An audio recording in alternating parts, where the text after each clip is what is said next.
जी ये था आपके पास रेंज, ठीक है।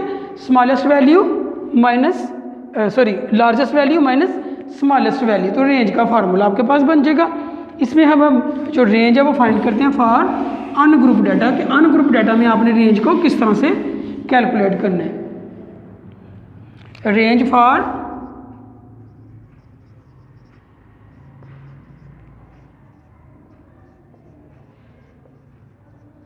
Ungrouped data. अब हमारे पास अनग्रुप डाटा है, लेट्स सपोज ये हमारे पास डाटा है 14, 16, 13, 12, 9, 7, ठीक है। इसमें इसकी हमने रेंज फाइंड करनी है, तो सबसे पहले लार्जेस्ट वैल्यू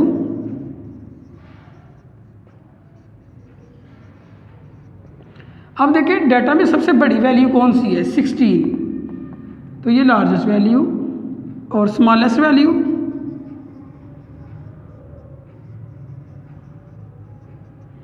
सबसे छोटी वैल्यू आपके पास है 7, तो रेंज का फार्मूला लगाएं, लार्जेस्ट वैल्यू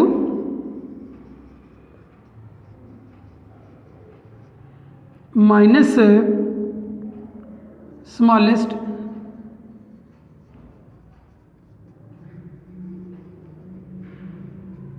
ठीक है। Largest value minus smallest value, तो ये आपके पास आ जाएगी range.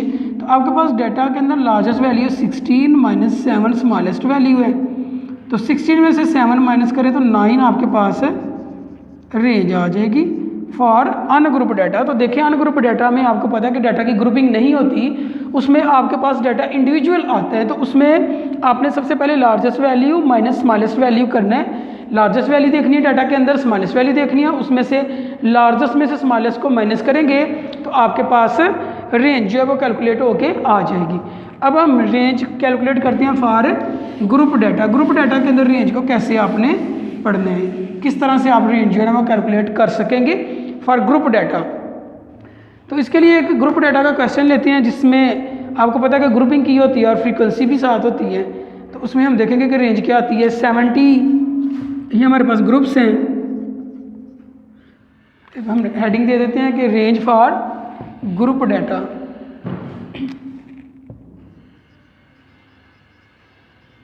Range for grouped data.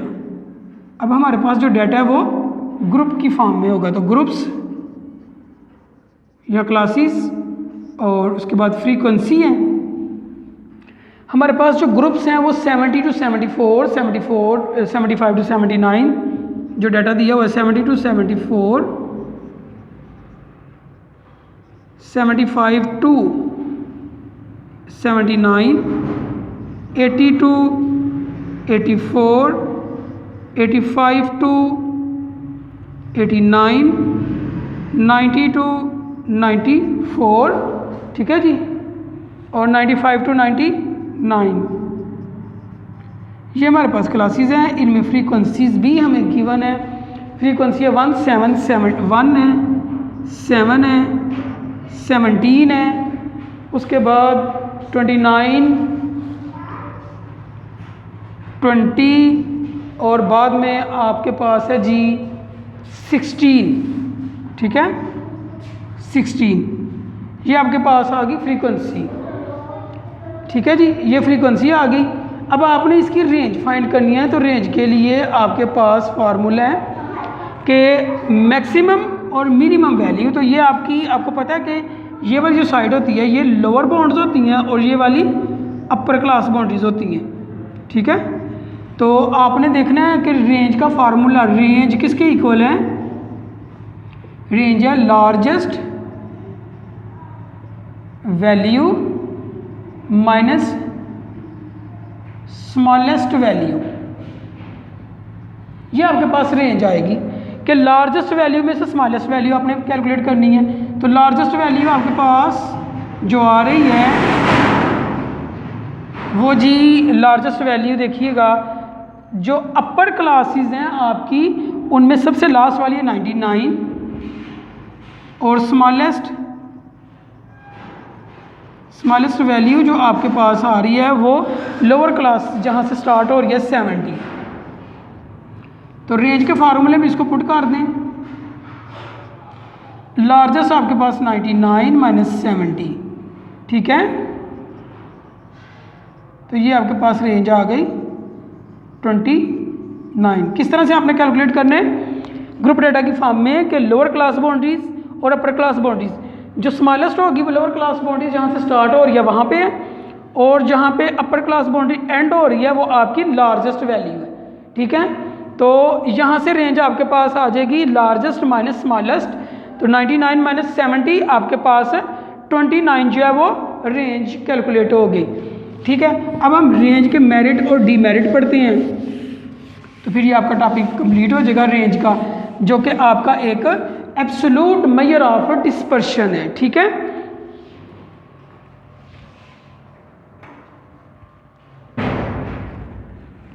जी देखिएगा, merit,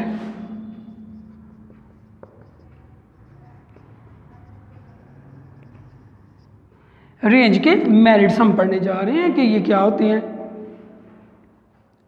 it is easy to calculate, number 1 है it is easy to calculate. Number 2, it is useful measure in small samples।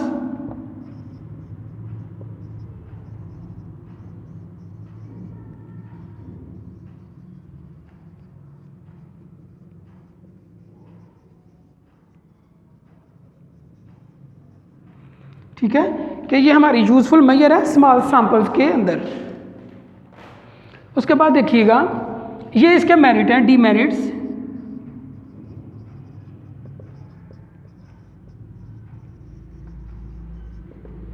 अब इसके डीमेरिट्स क्या हैं? मेरिट तो ये हैं कि it is easy to calculate, calculate करना आसान से है कि आप मैक्सिमम वैल्यू में से लार्जेस्ट वैल्यू में से मिनिमम वैल्यू डाटा की माइनस कर दें तो आपके पास रेंज आ जाएगी।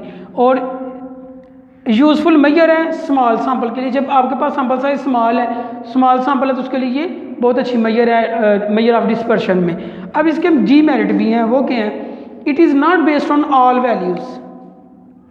नंबर 1 है it is not based on all values।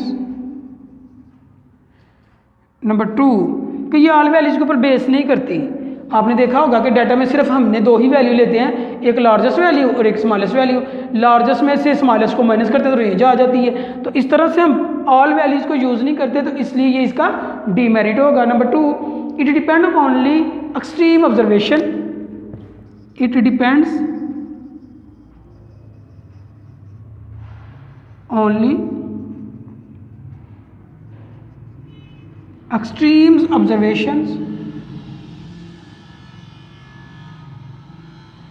कि हमारे पास ना सिर्फ और सिर्फ एक्सट्रीम ऑब्जर्वेशन, एक लार्जेस्ट वैल्यू और एक स्मॉलेस्ट वैल्यू के ऊपर बेस कर रही होती है, उसके अलावा बाकी सारी वैल्यू इसमें यूजफुल नहीं होती। तो ये रेंज के डीमेरिट्स थे, ठीक है जी। तो ये बेसिकली आज का आपका जो रेंज का टॉपिक है वो यहाँ पे हमने शुरू किया हुआ है, मेजर ऑफ एब्सोल्यूट डिस्पर्शन, जिसमें सबसे पहले था रेंज को हमने पढ़ लिया। अब हम दूसरा मेजर ऑफ डिस्पर्शन है quartile deviation, absolute measure of dispersion, उसको स्टडी करते हैं। Quartile deviation,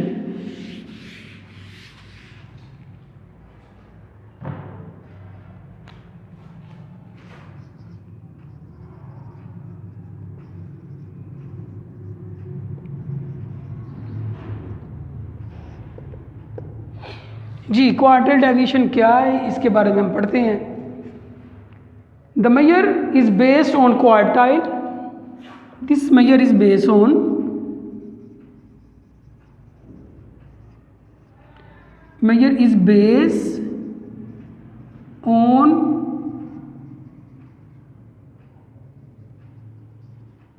quartiles Q1 and Q3।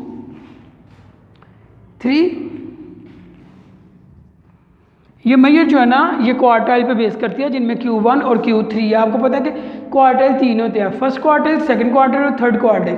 First quartile आपका पहला, सेकंड जो है वो मीडियन भी होता है, और थर्ड क्वार्टाइल आपका तीसरा क्वार्टाइल है, जो कि आप मीडियन में पिछले प्रीवियस चैप्टर के अंदर पढ़ चुके हैं। ठीक है जी। तो यहाँ से क्वार्टाइल डेविएशन इस तरह से बनती है, QD is equal to quartile deviation is equal to Q3 minus Q1 over 2। Deviation है तो Q3 में से Q1 को माइनस करके 2 पे डिवाइड कर दे। इसका आंसर कभी नेगेटिव नहीं होगा। क्यों? क्योंकि Q3 Q1 से हमेशा बड़ा होता है। थर्ड क्वार्टाइल फर्स्ट क्वार्टाइल से बिगेस्ट होगा, तो इसका आंसर ऑलवेज पॉजिटिव ही रहेगा। क्वार्टाइल डेविएशन का आंसर कभी नेगेटिव नहीं आएगा। It is also known as semi interquartile range. It is also known as semi-inter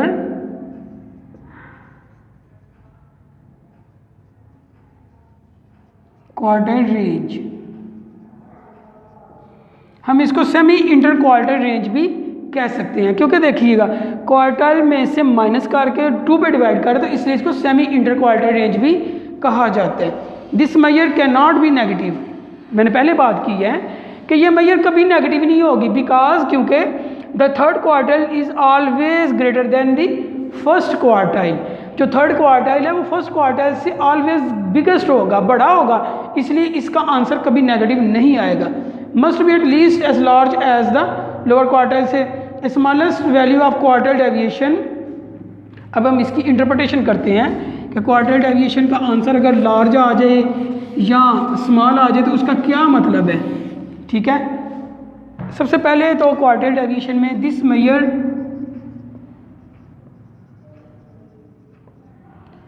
can not B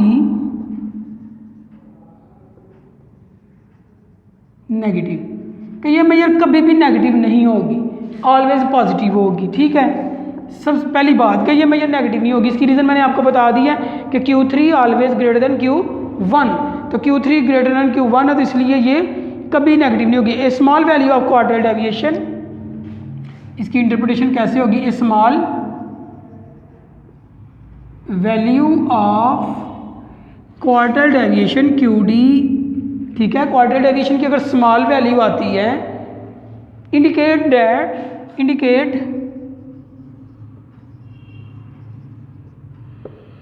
एक small value of quartile deviation indicates जी a small amount of variability, a small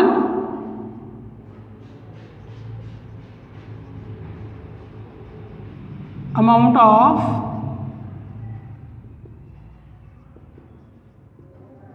variability and the large value of quartile deviation indicates a large amount of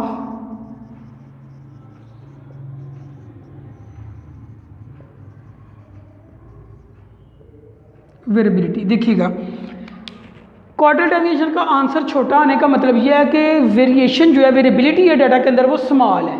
और अगर quartile deviation का answer large आता है तो इसका मतलब यह है कि हमारे डाटा के अंदर जो वेरिएबिलिटी है वो बहुत ज़्यादा है, बहुत ज़्यादा वेरिएशन पाई जा रही है डाटा के अंदर। ठीक है, तो ये इसकी इंटरप्रिटेशन है कि अगर आप क्वार्टाइल डेविएशन को कैलकुलेट करते हैं, उसका आंसर छोटा सा आता है, स्मॉल आंसर आता है, इसका मतलब यह है कि डाटा के अंदर जो वेरिएशन है वो स्मॉल है। और अगर आपका आंसर जो है वो लार्जेस्ट आता है तो इसका क्या मतलब है कि डाटा के अंदर जो वेरिएशन है वो लार्ज है, ज़्यादा वेरिएशन पाई जा रही है। ठीक है, अब हम एक क्वेश्चन जो है ना अनग्रुप डाटा के लिए क्वार्टाइल डेविएशन का फाइंड करते हैं कि अनग्रुप डाटा में क्वार्टाइल डेविएशन किस तरह से कैलकुलेट की जाएगी। ठीक है जी,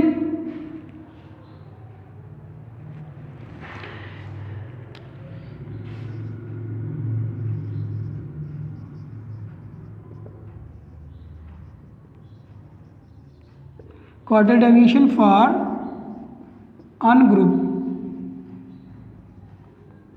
डाटा। अनग्रुप डाटा की फॉर्म में क्वार्टाइल डेविएशन क्या होगी। अच्छा, हमारे पास ना क्वार्टाइल डेविएशन फाइंड करने के लिए ना Q1 और Q3 जो है ना वो गिवन है, ठीक है। Q1 है आपके पास 90, Q3 और Q1 ये गिवन है, हमने क्वेश्चन लिया है उसमें ये दोनों गिवन है। Q3 है आपके पास 94.90 और Q1 है 88.03। तो क्वार्टर डेविएशन का फॉर्मूला लगाते हैं हम। Quarter deviation QD is equal to Q3 minus Q1/2। Q3 आपके पास 94.90 है, Q1 आपके पास 88.03 है डिवाइडेड बाई 2।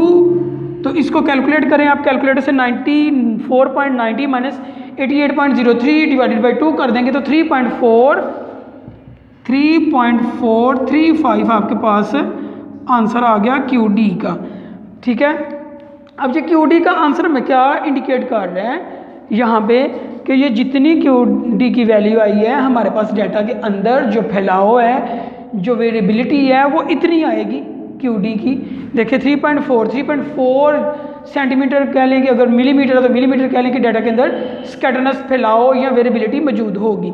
ये था अनग्रुप डाटा। ग्रुप डाटा के लिए भी क्वेश्चन यही इसी तरह से सॉल्व होगा। उसमें क्या होता है, सिर्फ फ़र्क कहाँ पे आता है कि जो आपने क्वार्टाइल फाइंड करने होते हैं वो ग्रुप डाटा से फाइंड करने होते हैं और फार्मूला यही लगता है, ठीक है। फार्मूला यही है कि Q3 का आंसर भी आपके पास है, Q1 भी आप निकाल लें ग्रुप डाटा के लिए, उनको इसी में पुट करेंगे तो आपके पास क्वार्टर डेविएशन का आंसर आ जाएगा, ठीक है। अब हम बात करते हैं क्वार्टर डेविएशन की मेरिट और डीमेरिट्स की। Merit of quarter deviation,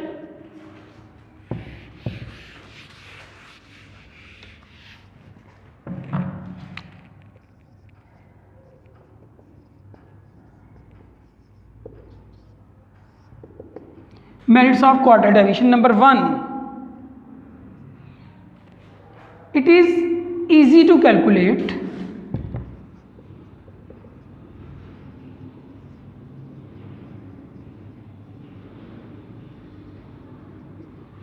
number 2, पहला कि ये बहुत आसानी से कैलकुलेट हो जाता है कि Q3 में से Q1 माइनस और 2 पे डिवाइड कर दे। नंबर 2 है it is not affected by extreme observation.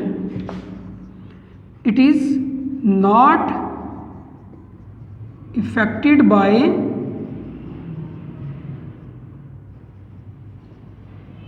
extreme observation, कि ये आपका एक्सट्रीम ऑब्जर्वेशन से इफेक्टेड नहीं होगा। अब इसके डीमेरिट्स,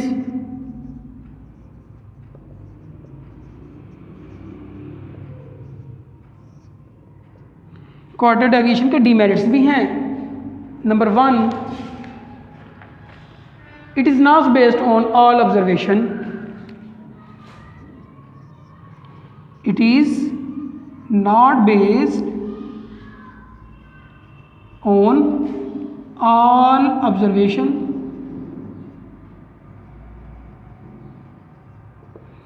नंबर 2 कि ये तमाम ऑब्जर्वेशन के ऊपर बेस नहीं कर रहा होता। आपको पता कि यहाँ पे Q1 और Q3 को ही लेते हैं हम और उसको 2 पे डिवाइड कर देते हैं फार्मूले में, तो हमारे पास quarter deviation.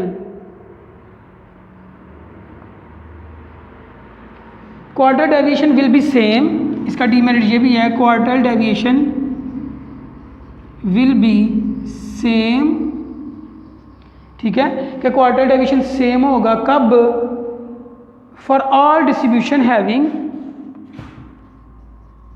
For all distributions having, उन तमाम डिस्ट्रीब्यूशन के क्वार्टर डेविएशन सेम होगा जिनका जो है ना वो सेम क्वार्टाइल्स, जिनके क्वार्टाइल सेम होंगे, हैविंग सेम क्वार्टाइल्स, मतलब Q1 और Q3 जिन जिन डिस्ट्रीब्यूशन का सेम होगा उनकी क्वार्टर डेविएशन सेम होगी। ये भी इसका एक ड्रॉबैक है, इसका एक डीमेरिट है। तो ये बेसिकली स्टूडेंट ये था आज का आपका टॉपिक। नेक्स्ट लेक्चर में दोबारा मुलाकात होगी। ओके जी, हाफिज़, अपना ख्याल रखिएगा। वीडियो पसंद आई तो लाइक करें, अपनी राय कमेंट करें। ऐसे ही मजीद वीडियोस के लिए हमारा चैनल सब्सक्राइब करें और बेल का आइकन दबाएं ताकि आपको हर वीडियो का नोटिफिकेशन मिलता रहे।